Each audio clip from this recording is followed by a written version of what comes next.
they go to, like, say Jordan Belfort's a great example. He defrauded a lot of people. He went to prison. He came back, and he's still seen as like a success story, right? Yeah. So Yeah. even when you do the thing and you come out, the comeback's almost as good as. Yeah, he's super likable. Yeah, yeah. What kills me is, like, to me, Grant Cardone is not likable. No.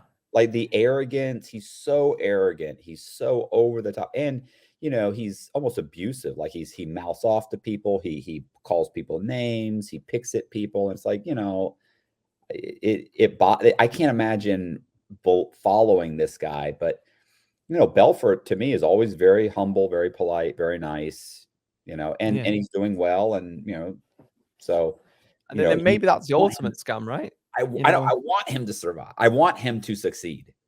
Yeah. Even though, you know, I understand he stole a bunch of money, did a bunch of pump and dump schemes, and, you know, I get it. But it's strange, isn't it? Sometimes you root for the bad guy, right?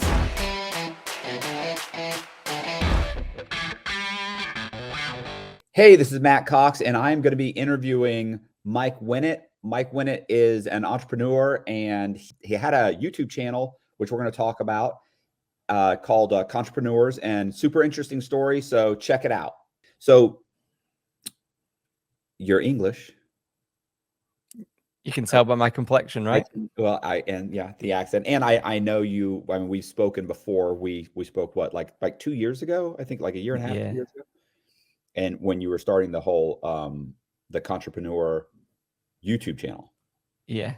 The glory days. Yeah, the fake gurus and the whole thing. And I was going to be kind of like a fraud con man expert that kind of.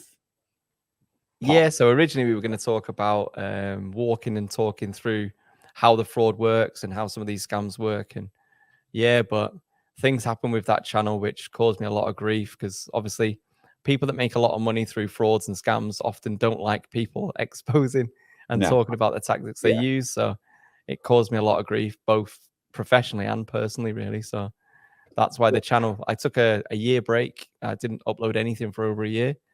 Let it all die down a little bit, and I only started uploading again 6 weeks ago. So for the first time in over 12 months, I started uploading again. So are you kind of dialing it back a little bit? Yeah, you were actually going to the seminars and really doing almost like an expose type thing. Yeah. So what I actually did was, so I was lucky enough that I had a real business, and I scaled that business and sold it for $11 million in 2017. Right. And what was that? Well, let's jump back for a second. I'm sorry. So you were born in England, raised in England, educated in England, then what? Actually, I was born in Germany. My dad's a soldier, so my dad was posted overseas. So I was born in Germany, and then I did my schooling in England, essentially. And then as I got older, I got into sort of sales. I went to university, did a degree in criminology, then got out. And then when I realized what you actually get paid for studying for 4 years and what the job they want you to do, it didn't really tally up. So I ended up, like most people where I'm from, working in a call center and then doing telesales. Most people do that where we're from. It's there's lots of call centers around here. And that was the first time I'd ever got paid to turn up to work. So I used to get a basic salary, but then I'd also get paid if I was actually good at my job. So I'd get paid commission. And it kind of blew my mind that I'm getting paid twice here. So I did quite well through sales. And then I always felt like I could have my own business. So I left my job and then started working in startup businesses. And I worked in 2 startups for 6.5 years. But with the sole intentions just to learn the skills about business, that one day I'd feel confident and comfortable enough to set up my own business. I was age 29. I quit my job. I was on 70,000 UK pounds, maybe close to maybe $100,000 a year job. And I had a baby on the way, but I felt confident enough to start my own business. So I quit my job just one morning, came home, and I told my wife at the time that I'd quit. And she said, "What are you going to do now?" And I said, "I don't know, but I've got 6 weeks to work it out," because my company paid me gardening leave, they call it here, where you can't work for anybody else, but they pay you to make sure you don't steal data or customers or anything like that. And in those 6 weeks, I wrote down 10 million pounds. It was my target, 10 million pounds in 3 years. And I wrote a business plan, backward plans of business, and then just executed that plan. And 2.5 years later, I got offered 8 million pounds, which is 11.1 million dollars, and sold my business to an American company. Actually, the cruel twist in all of this, that company that I started was resold again just last week for $1 billion US. So the company, did I sell it too early? Yes, I did. Maybe, maybe, but you never know. You never know what. And that's what happened. So when I sold my business, it was really good terms for me. They basically wanted me from the day they inquired to when they give me the money was 32 days, and they wanted me to leave the business that day. So they wanted me to pack up my stuff and go.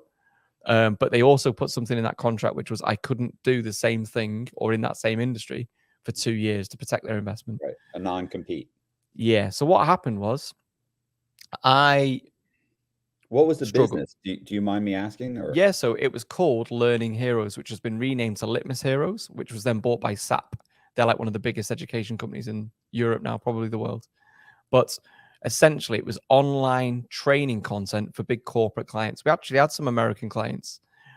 Arby's was one of our clients. So, the fast food restaurants? Yeah, yeah. So they would use some of our training content. So how to meet and greet people at the till, how to upsize an order from regular to large. So they would watch my videos and content and use that to train their staff. So we did that, but we did that for lots of corporate companies in the UK, mainly, and Australia, English-speaking world. But why we were unique was back in those days, all our competitors tried to tie companies into long contracts, price per head, price per course. And we just basically came along and said, it's $500 a month. It's for unlimited users in your business. And it hadn't been done like that before. We used to create new content every week. And we grew to 340 customers paying us $500 a month. And we then sold the business. My plan was to just get in, get out really quickly. I had no interest in that sector. I didn't have a passion for it. I didn't even enjoy it. I didn't want to be known as the e-learning boy. I literally wanted to earn a lump sum of money so I could then invest in stuff that I was interested in, stock, shares, properties. And I thought that would give me the best vehicle. So I created an industry I had no knowledge of, a business in an industry I had no knowledge of, no passion, no experience. It just suited the model that I look for, which is, can you be disruptive? Can it be subscription based? Can you provide a real alternative? Can you get in, get out? Can you, blow your competitors away? Could you cause enough problems to people that they might want to purchase your business to stop you damaging their business? And that was what I did. So I'm one of the lucky ones. Yeah, right. I can see that. So, but from there, how did you take the leap from transitioning from saying, "Hey, I'm an entrepreneur. I've got a nice chunk of money. I want to reinvest that, but I'm also stuck where I can't compete with this company." And instead, you turned around and you went, like, to me, it's just completely, well, it's still education based. Yeah, it was just accident, really. So what happened was, like, I'm a working class kid. Like, not many of my friends would go and do the same thing that I did. Not many people that went to my school would do what I'd just done in business. And I mistakenly believed that there would be experts online that could help somebody that wasn't very savvy with investing. Right. So I would search for people online to say, should I invest in crypto? Should I invest in whatever it might be, stocks and shares? Should I invest in property? And bearing in mind, I did all this stuff with my business with no social media. I'd never had social media at all before this point. I was only on LinkedIn. So I did it without building a brand or being known. I just was on LinkedIn. So, and then I discovered that on Instagram and on YouTube and on Google, the world is full of 23-year-old Lambo driving experts in business that could promise me more wealth than I'd ever seen before in 60 days, 90 days, if only I would buy their course. Mm-hmm. And do you know what it was? I just found it fascinating. I thought, wow, I thought I was smart by setting up a business and selling it 2.5 years later for $11 million. But if I'd only just done Chad's course, I could have been working 4 hours a week from the beach. Right. I've been an idiot here, actually working hard, employing people, paying loads of tax and grafting for 6 days a week for 2.5 years. So it was curiosity that got the better of me. And I just thought, I've got a little lump sum of money here. I wonder how many people out there are hoping that Chad, the 24-year-old Lambo driver, is telling the truth and would drop money on a credit card to buy his course. And I thought, so I'd do a little bit of research on these people. And essentially, I found two camps of people. Number one, those that said everything's a scam, everything's fake, don't trust these gurus. But then there was other people that were saying this is the best thing, it's changed their life, and they've become millionaires. Obviously, most of those people saying that are probably selling you the same shit or a part of the scam. Right. So I just thought there doesn't seem to be anybody out there. Or maybe they were going to be successful in the scam, and taking that course didn't do anything for them. Exactly. Like they were going to be successful no matter what they were doing. Yeah, exactly right. Because the stats will say if there's 1,000 people in a room all paying to be there, and 1 in 500 people go on to become millionaires, 2 people in that room might go on to be millionaires in the next few years, right? It doesn't necessarily mean it's that guru's course that's done that. They had it in them already. The scary stat is 499 people have took that course and failed. And in any other industry, if you had a product with a success rate of 0.2% or whatever the stats are, it would probably get pulled from shelves and be told it wasn't right for consumption or it shouldn't be used.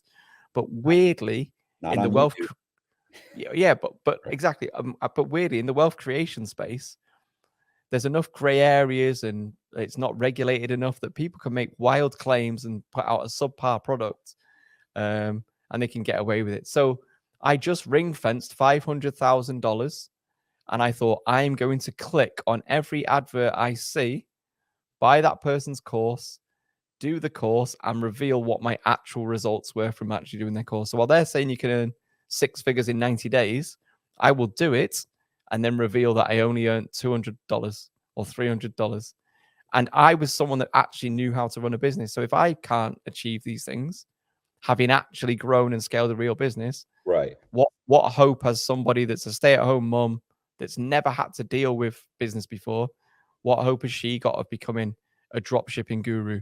Drop shipping or affiliate marketing or a crypto trader or forex flipping trader. houses. I saw the one you did on flipping house where you bought some houses. Yeah. And it's great, you know, when they're talking about the numbers when you're in the course, everyone's going to become a property millionaire. But the actual reality is there's so many hidden costs. There's so many things that they don't tell you about. There's legal things, tax implications. So don't be fooled by these. You can earn 10 grand a month from property by putting no money down. You need to put money down. You need to pay that money back to wherever you've got it from. Then, you know, there's lots of liabilities and stuff. So I just did it because it interested me. I thought it might help somebody. And I kind of found it funny, if I'm honest. Right. That people were falling for it, or both really, because sometimes I thought like, this is so ridiculous. How are people still spending money with these guys? And then I started to break down their actual process and go into how they sell things and how do they establish authority and credibility. And even that, then I started to unpick. So an example was most of these gurus are best-selling authors because it gives you a certain level of credibility, right? Right. But then I worked out exactly how they achieve that thing. And instead of just doing a video to explain, so this is how you can fake credibility and become a best-selling author, I thought I would make a mockery of it. And I produced a book that just said blank page on 144 blank pages. I uploaded it to Amazon in the business section, and I got that book to #1 on Amazon within 24 hours. So I'm an Amazon best-selling author with a book that was top of the charts. It was pushed by Amazon as the hot new release of the day. It was used as the actual image for the business section, and it didn't have any words in. It said blank page. It took me 1 day. So, but then I would make a video on that to show people, listen, don't be impressed by a best-selling author if they promise you riches and wealth. I can do it with a blank book in 24 hours. So is it really as hard as you think it is?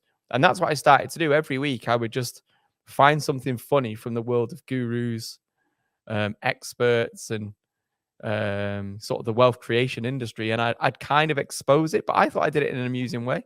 Yeah. Now, I thought it so. ruffled a few feathers. Right. Because now all of a sudden people were getting annoyed because they were saying, well, you know, why are you saying that's a scam? You're saying everything's a scam. Well, I'm not saying everything's a scam. I just don't think that your course is going to make how many millionaires has your course really made? Show me the stats.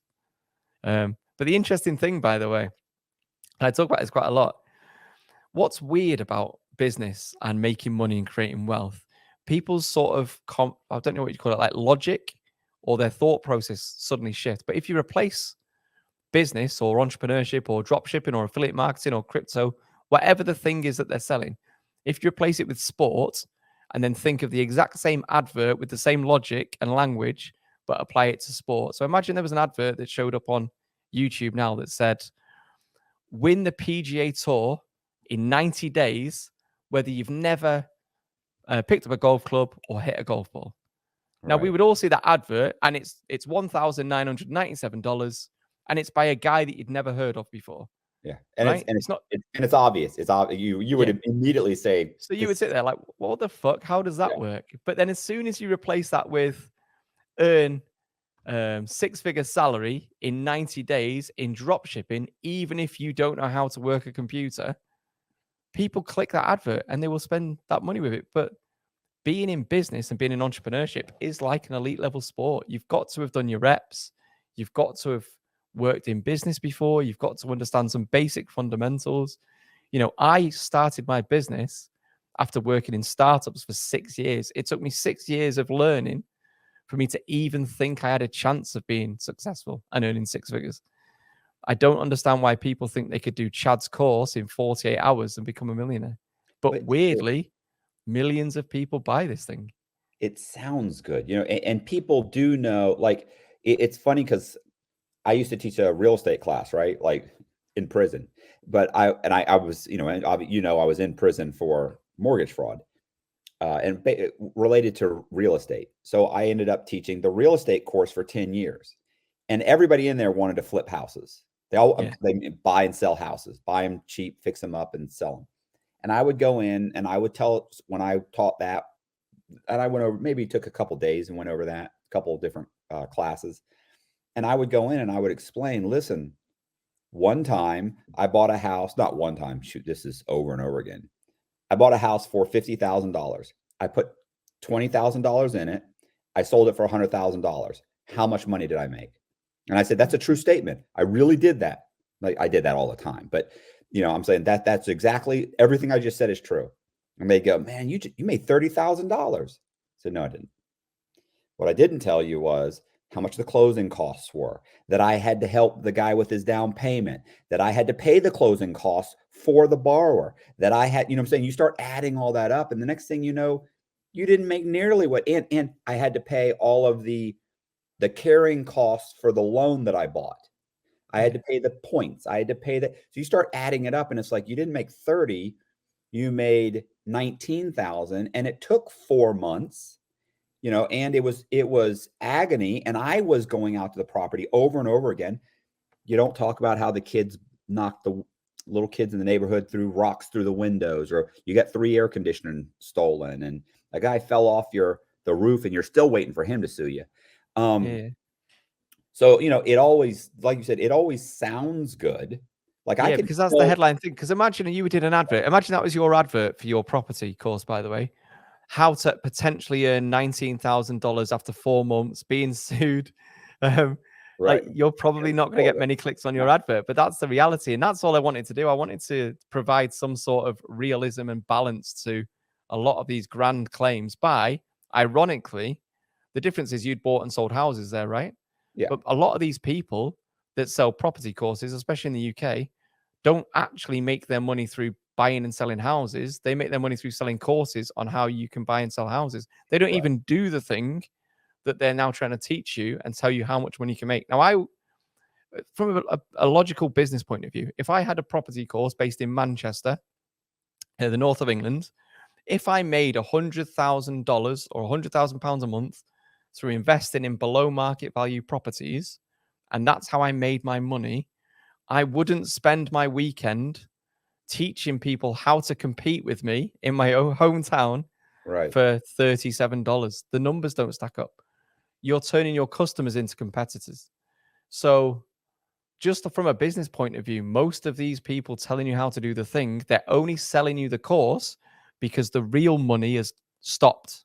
You can't make money like they're claiming nowadays. Because if they could, they'd be doing that full time.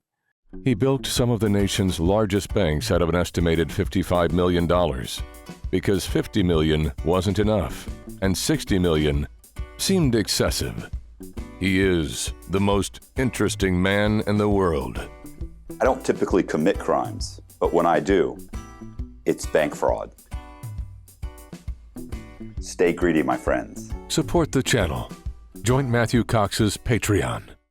But everyone wants to escape the rat race, and anybody telling you a shortcut to escape that and a shortcut to riches will always do well. But the irony being, if we look at anybody in life that's successful, and I mean like truly successful, and it could be business, gym, music, whatever it might be, The Rock, do you really think The Rock is on YouTube looking for videos on how to build the perfect chest in the next 30 days?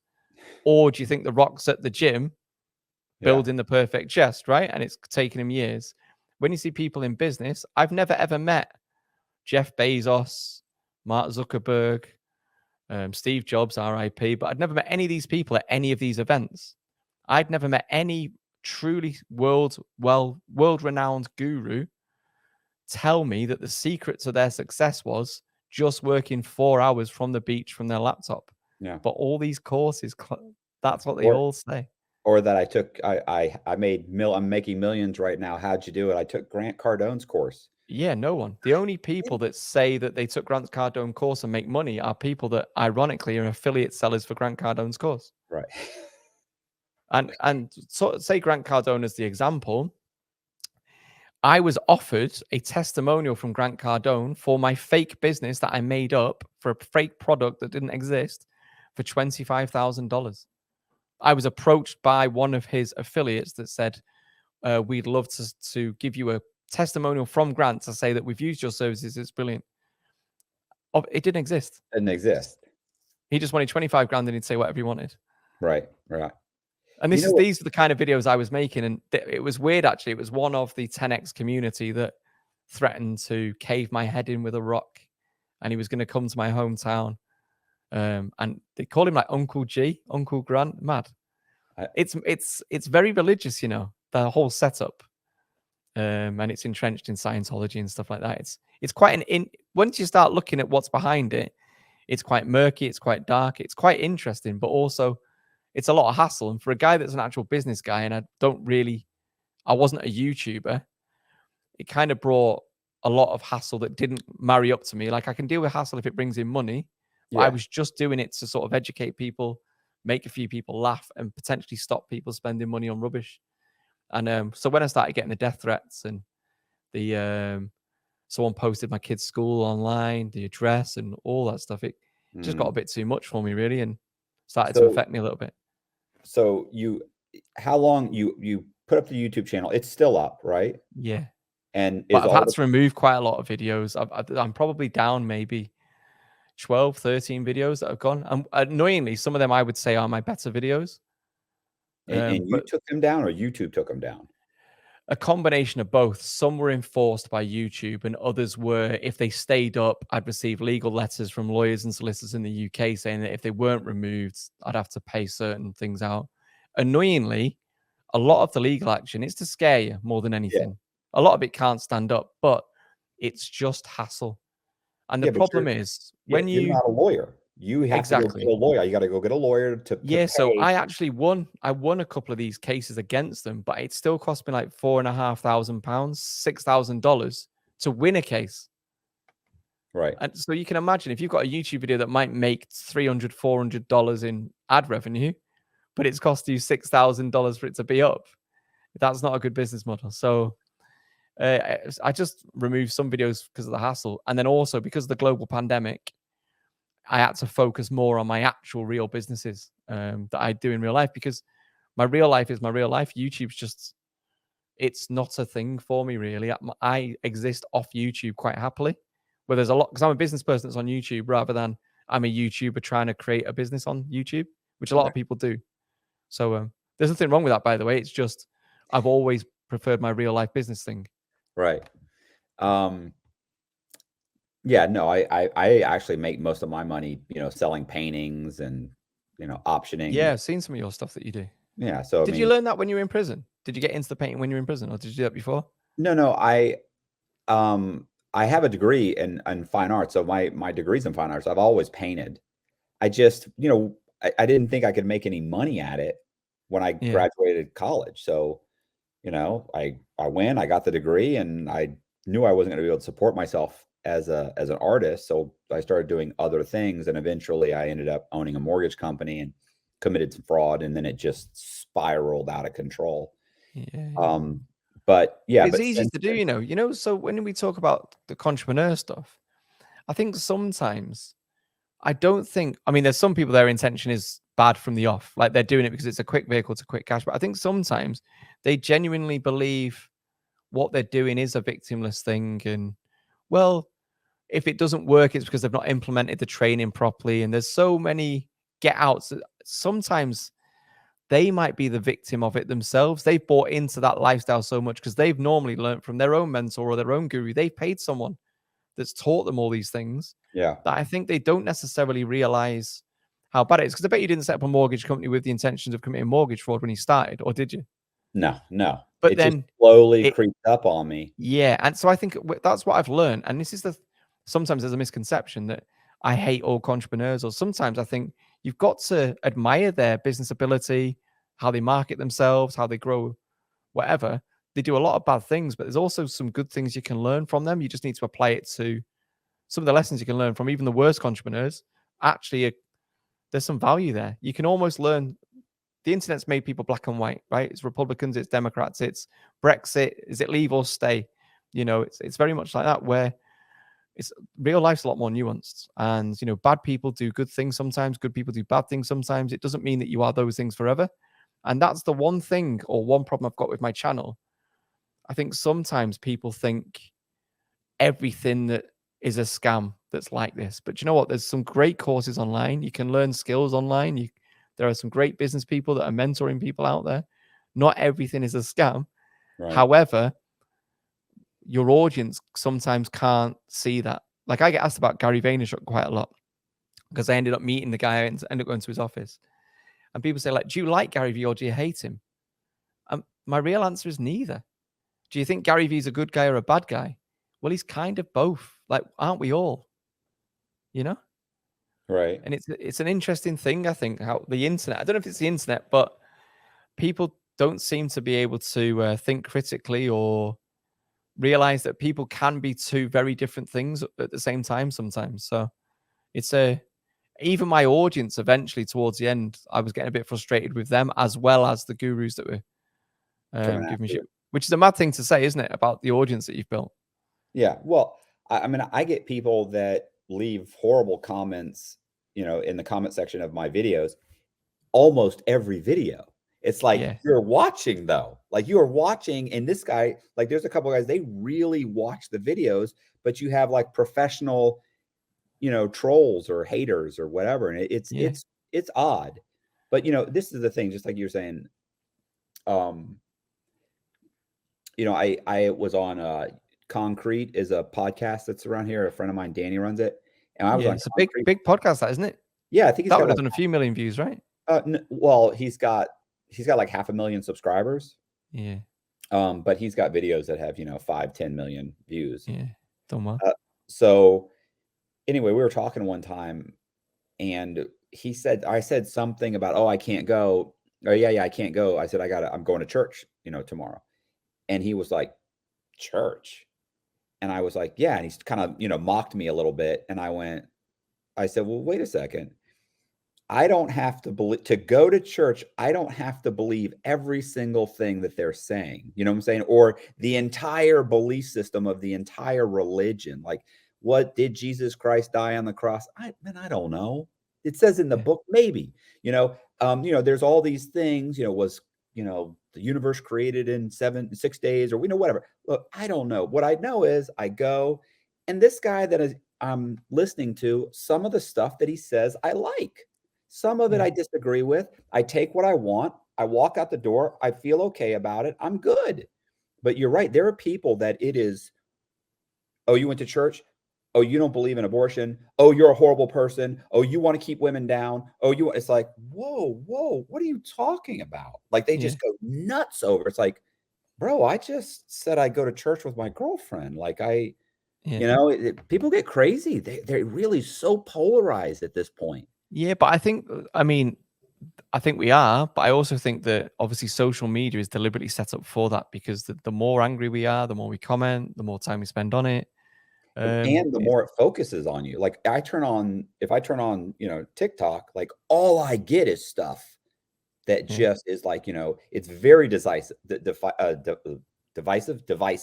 Everything I get. I never get anything from the other side at this point, unless it's backing the other side. It's like, it's really designed to just separate everybody. Yeah, and it's such a strange thing. I think this is why, by the way, that these entrepreneurs have done so well. I think social media plays a big part. You can laser target people with a message. You can target them based on what they search for.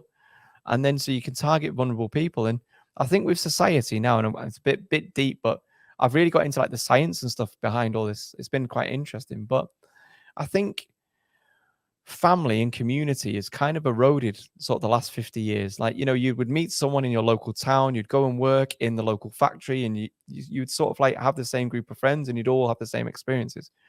Now we're seeing almost too much. We know too many things from too many places in the world, and we've meant to have an opinion on things that we would never have known existed 50 years ago. I wouldn't have known 50 years ago what was happening in South America, or deforestation, or I wouldn't know these things, or pollution, or plastic bottles off the coast of China. I wouldn't have known about global warming, carbon footprints, royal families. I wouldn't have known about politics, pedophiles, all these different things we wouldn't know. Where now we are being force-fed that from the moment we wake up to the moment we go to sleep. So your brain's constantly receiving information. Then you're looking on social media to escape that, and you're seeing a filtered version, one moment in someone's life that's not real, just for a picture. Right. So you're sat there in your little town where you're from, you're 18, 19, your mum and dad have split up. You've not really got the community. You've not got a group of friends. There's no clear career path for you. And then you start looking for something online to replace that. It's why gangs do well in inner city areas. You're looking for that sense of belonging, family. And that's why religion does well.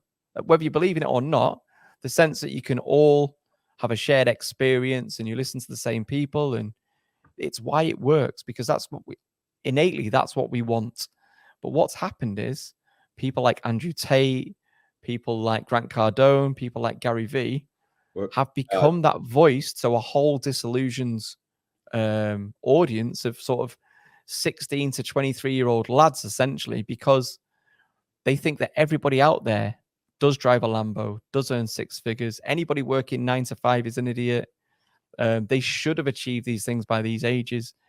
And I think that, on top of drugs, going out, low self-worth, I think it's the perfect melting pot for them to reach out to these false prophets. And you can use both senses of the word. It's false prophets with an F, and it's a false prophet with a PH. That's what I think it is. And I think that all contributes to why young lads look up to people like Andrew Tate. He's obviously the biggest one at the moment. But also he is a direct opposition to the woke agenda that's been pushed, right? And I'm not saying either of those things are right. But when you create such extreme views on social media, either way, an equal and opposite reaction has to happen. That's what happens. And that's why they do so well. And I think social media's got a huge part to play. And then also the erosion of like family values, the family unit, sense of belonging, father figures, all those things. I think they all are interlinked, as mad as it sounds, which is way deeper than my YouTube channel, by the way. But I'm just saying, I get why people are like that now. You know what I was thinking? So I know a couple of people that love Anthony Robbins. Yeah. Like it's like a cult. They go to every single one of his one of his whatever you want to call them, seminars. They've paid to be a member of some club. It's like a cult.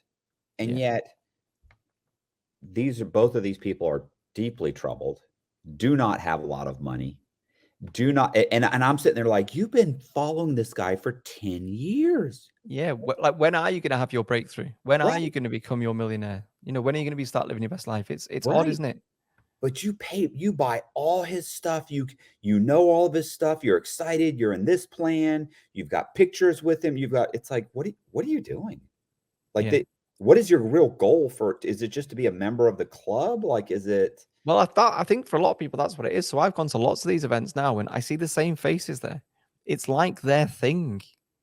You know, they get hyped up. They leave there feeling motivated. They don't do anything. 2 days later, it's worn off and they're looking for the next one. That's why a lot of these people are multiple victims. They might have bought 6 or 7 different courses or attended 6 or 7 different gurus live event.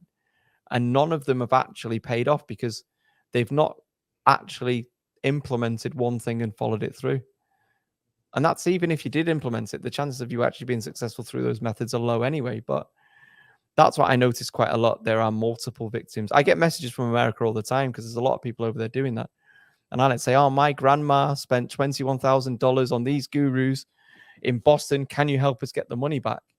But part of me wants to say, well, stop spending money with fucking idiots. Yeah. You know? But you can't, can you?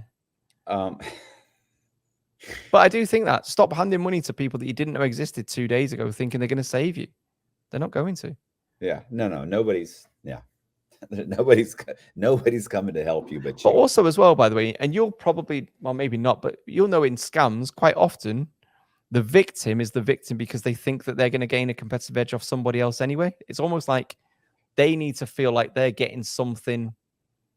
There's a famous quote, which is, you can't scam an honest man. Yeah. Well, we say you can't con an honest John is what we say in the UK. Oh, okay. Same thing.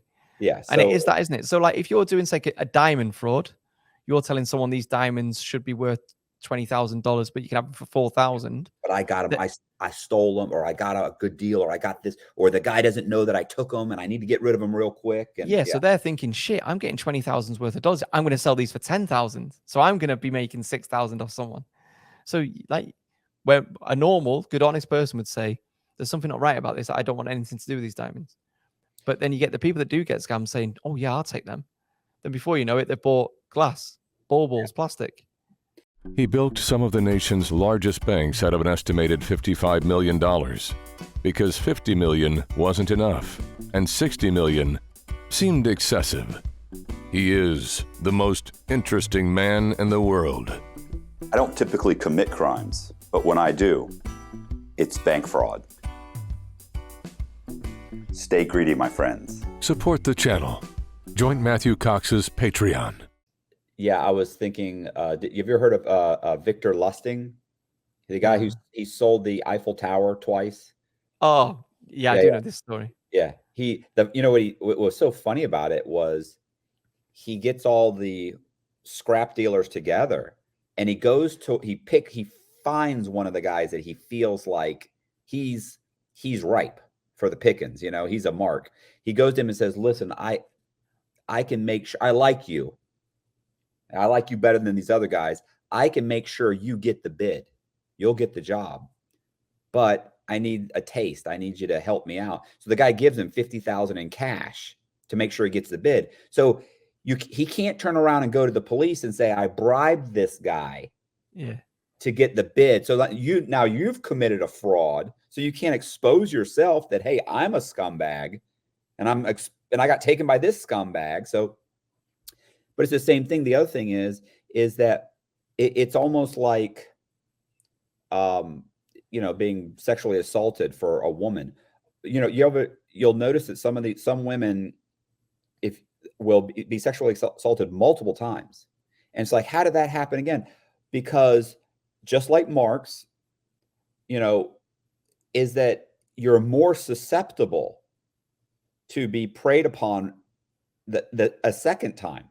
There's something about, it's intuition, and criminals, they know that's someone I can take advantage of, or they've been taken advantage of before, or the person thinks this won't happen to me again. And they put themselves in the same situation again because they think, well, it can't happen twice. And it's the same thing with marks. Marks will get taken multiple times thinking, well, I got screwed 2 years ago, but I won't get screwed this time. And that's why the entrepreneurs work so well, and that's why people that haven't had a result buying Tony Robbins's course at $2,000 will then go and spend $5,000 to do his more in-depth mastermind boot camp inner circle thing, and they won't get results from that. But then they think, well, do you know what? If I paid the $10,000, but it's like, but you've not actually achieved anything to this point. You didn't get the $2,000 worth. Exactly, but they've like committed to the scam. And what's a clever part of this, of the entrepreneur formula to me, is how they make people make a declaration, post publicly, say that you're going to achieve this thing. Because once you put it out there that you're going to Tony Robbins and you're going to change your life and unleash the inner beast and become a millionaire, when it doesn't happen, you won't tell people because you're embarrassed. So you will actually lie about your achievements and results because you wouldn't want people to say, oh, well, I told you so.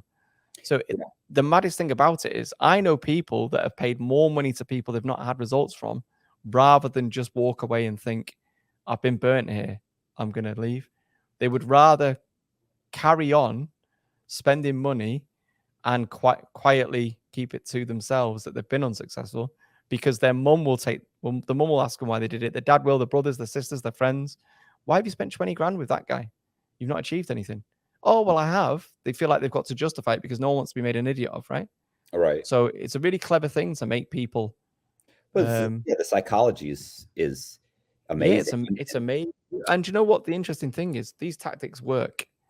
And there's nothing wrong with selling products using a discount or using scarcity or testimonials, and none of these things, if they're real.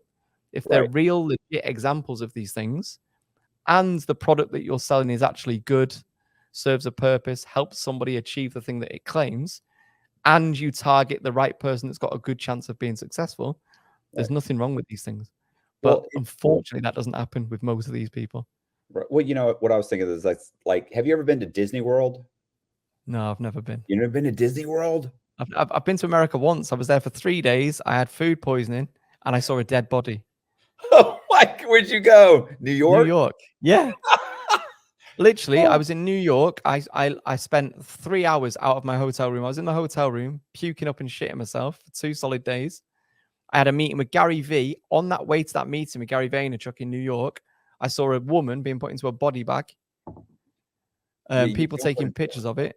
And then I was back in my hotel room. So I've literally been out in New York for 3 hours in my entire life. That's my only experience of America. No, go to Orlando. You when you come to Florida, you go to Orlando. So anyway, if you go to, you've been to a theme park, right? Yeah. Alton Towers in England, we'd call it. Oh, okay. What is it? Alton Towers. People like from around here will know that's the main theme park in the UK. Okay, it's good. So in I don't know what it's like there, but I know that here's what they do. You go to, let's say, the Hulk. It's a roller coaster. You go to the Hulk in Island of Adventure. That's another theme park. And they're all the theme parks in Orlando are like right next to each other. You could spend a week just going to theme parks. But they're all kind of the same. When you first walk into the ride, there's a big room with all the, the walkie things that you walk through, so there's a big room and you can see the door to the ride. So you think, I go through, so God, it's pretty big. There's a wait.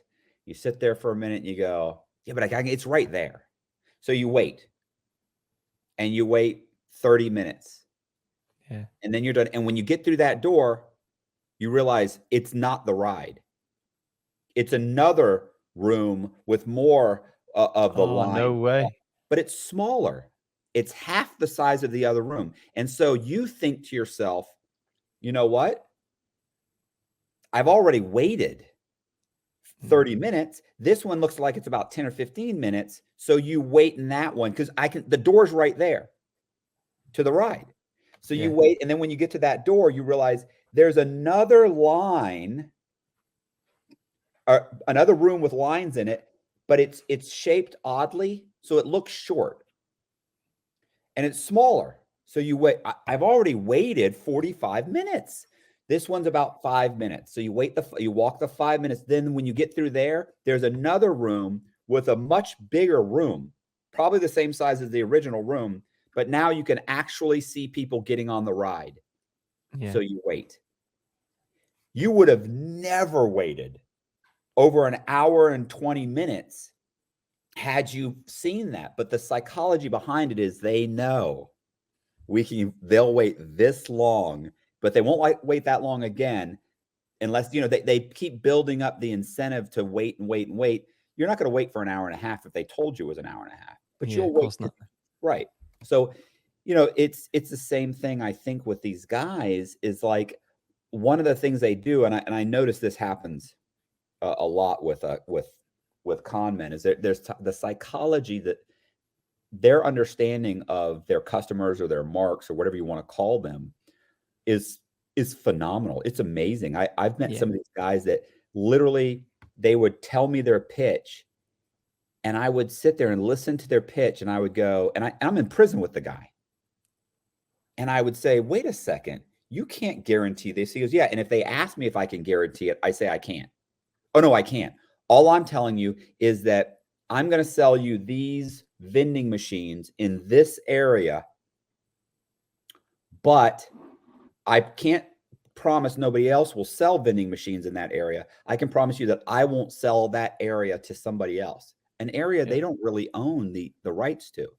And then they will sign a contract. And then what they do is if the guy waffles, what they say is they say, well, listen, there's 6 areas. These 3 are taken. Somebody has this one, but these 2 are still available. And the guy says, well, wait, I don't want that one. I want this one. I'm sorry, that one's already taken.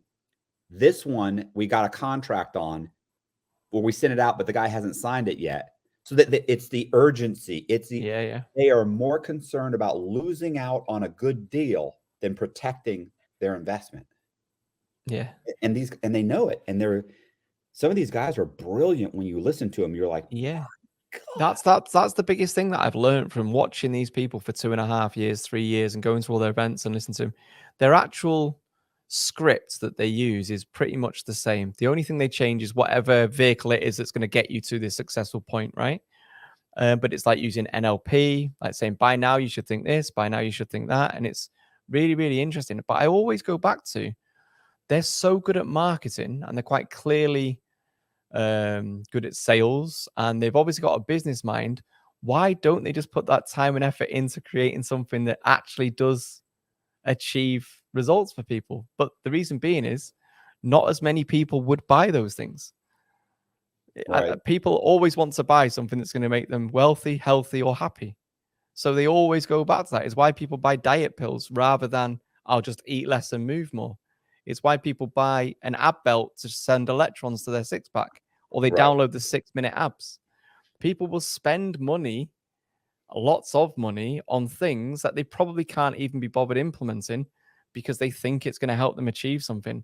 And that's a far easier sell than saying, imagine if I had a book that said the 100-hour work week, your 10 years to become a millionaire business person. And then I had a book next to it saying, the 4-hour work week, be a millionaire in 12 months. Which of those 2 books are going to sell more copies?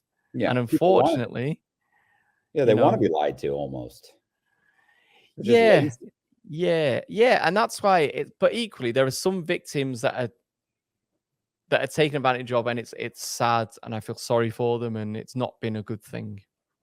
But there's others where when I hear the stories, I think, but why would you believe that? Right.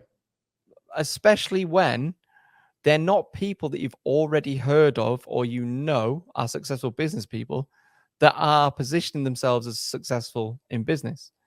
So if there's somebody that you'd not heard of 48 hours ago is telling you that he's the world's #1 wealth coach, be suspicious, because if you've never heard of him before, he probably isn't the thing that he's claiming. Yeah. But yeah, you must have seen it with Marks over and over again. Sometimes you just think, when they hear the story back to them, you think, why haven't they realized at this point? Or why haven't they questioned that at this point? But I think logic is just kicked off a cliff. And that's why they use urgency, because when you're in a state of panic and you think you're going to miss out on a deal and you think there's only 5 left of this opportunity and you've got to act now and you need to get the money, it's not until you go home and you sit there and think about it, you might get buyer's remorse a week later, 2 weeks later, because then you think, hang on, this doesn't feel right, or my gut's telling me something's wrong here. It's very interesting, but they're experts in psychology. They're experts in marketing. They could make a lot of money by having a marketing agency, right?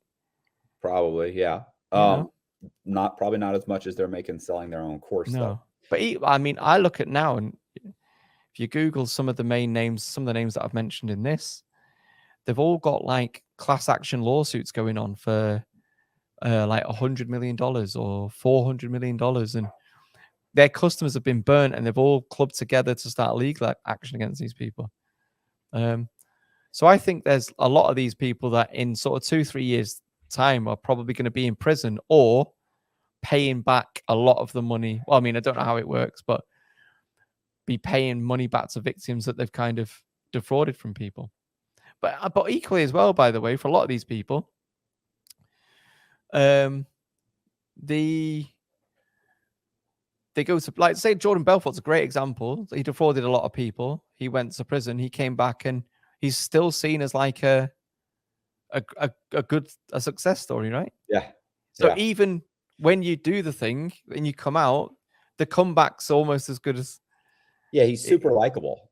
Yeah. What kills me is, like, to me, Grant Cardone is not likable. No.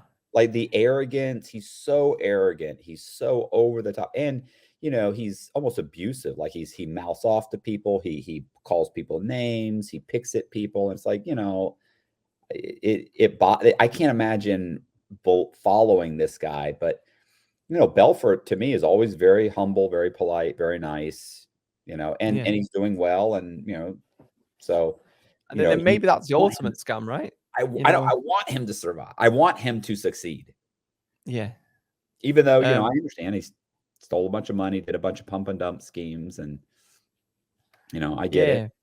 But it's strange, isn't it? Sometimes you root for the bad guy, right? And Jordan Belfort's one of them people where you actually think, like, he's kind of like, it's like The Sopranos. I don't know if you ever watched The Sopranos. Of course. But, like, you like Tony Soprano. Yeah. Everyone liked him when what he did wasn't very nice. No. He wasn't nice to his wife. He wasn't particularly nice to his kids. He wasn't nice to anybody. But yeah, he was a likable guy, right? Right. For a prolonged period of time, he wasn't nice to anybody, you know, over the course of that whole But you felt sorry for him. You kind of understood the pressures he had. You know? Maybe everyone needs a Guma. That's the answer, right? Yeah. So I have a question. So you're starting the channel, kind of not that it stopped, but you stopped posting for about a year. Yeah. And so now you're starting to put up, you're doing new videos, but what's the format now as opposed to? So what I've started to do now was just, I now sign up to people's webinars, and I just do their live webinars, and I see how many of the entrepreneur scripts that I've sort of put together do they use to sell their products. And it's like bullshit backstories, fake testimonials, inflated value. Price ends in a 7 because most of these courses price ends in like $197 or $1,997. They all claim it's like $30,000 worth of value, but they're selling it for this rock bottom price. Is it time limited? So I have a little bingo cards that I play, and I watch their pitch, and we kind of just have a little bit of a fun. But what we do is I watch them live, by the way. I don't know if they're going to pass or fail before I start. But when we cut away a lot of the boring bits and you edit it together to show the most extreme and outrageous bits of their pitch, there's no way you would buy from these people. You would think, who the hell is handing these people money? Because it's quite funny. So it's more like a sort of comical way of mocking some of these gurus, but in a way where I'm not saying this guy is a con, this guy is a scam. It's more like, look at how funny and bad his pitch is. Look how rubbish his slide deck is. Look how crap his testimonials are. And what I've found is, weirdly, a lot of the people and testimonials in these gurus' courses are used in multiple people's courses. So I'm seeing the same testimonials used elsewhere. It's just like a humorous observation. So it's less investigative, let's expose these people and cause legal problems. It's more, aren't these people a little bit silly? If you're still falling for this now, you're a bit of an idiot. Right. Because also as well, by the way, I spent $500,000 on shit that didn't work. That's not a sustainable business model. Yeah. Yeah. You know, like my accountant goes mad. You know, my YouTube channel hasn't made $5,000, but I spent $5,000 putting it all together. So, well, you know, okay. So yeah, Mike Winnett is the YouTube channel. If anyone wants to check it out and see some of the videos, see how I got a best-selling book with a blank book, or see what it was like in Andrew Tate's course, or see what it was like in Grant Cardone's course, or Ty Lopez. I've done them all and I put my findings on there. It's quite funny. If you don't mind the accent and pasty skin. How often do you upload videos? Maybe like 3-4 times a month. Okay. Normally every Friday, but we were going to upload today, but the Queen's died in the UK. Right. The Queen died yesterday, and I don't know if we'll upload today because a lot of people have gone on like a social media blackout. You know, so probably next week we'll be back. Okay. Well, listen, I appreciate you taking the time, and I know we missed each other a couple times, and yeah, I finally did it. Yeah. Yeah. If you know, look, if you need any help or want to do an interview on your channel or anything like that, I mean, or want me to, look at somebody or review something or whatever, I'd be more than happy to. Because yeah, defo. I'll have a think what we can do and get back to you. Yeah. Cheers, let me Matthew. know. Listen, I appreciate it. Thank you. I wish you luck, and I'll look out for your videos, because I mean, the few that I've watched, like I watched the one on the real estate. I watched the one where you had gone to several of these things, and I watched the one on Gary V, because I like Gary V. Yeah. I mean, he does say the same things over and over again. I don't really pay attention. Like, I've never bought anything from him. I'm not going to buy an NFT from him. I'm not going to, like, I know a lot of stuff, it's hype, and I'm just like, yeah, I'm not interested in that. But I like the basic thing he says, be happy, follow your passions. He's the one. So he was originally going to get my series to Netflix. He was going to give me a Netflix introduction, and that never happened. But ironically, Netflix eventually got in touch with me themselves. They'd seen my video.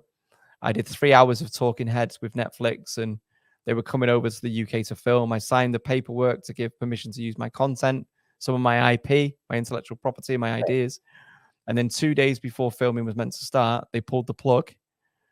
And then 9 months later, they released an episode on Netflix called Money Explained, Get Rich Quick.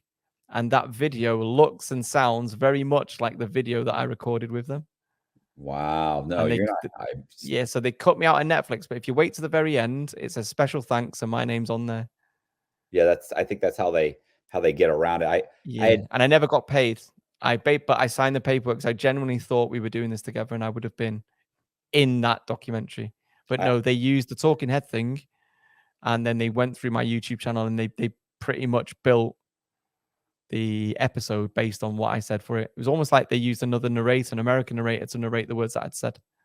But it's funny because I've had the same thing happen to me a couple times. I had Vice came, talked to me, were all excited, asked me to look at this, look at that, and then never got back with me. Next thing I know, there was 8 months later, an episode came out. They used one of my stories, used all my material. And then at the very end, they gave me they called it a consulting producer credit.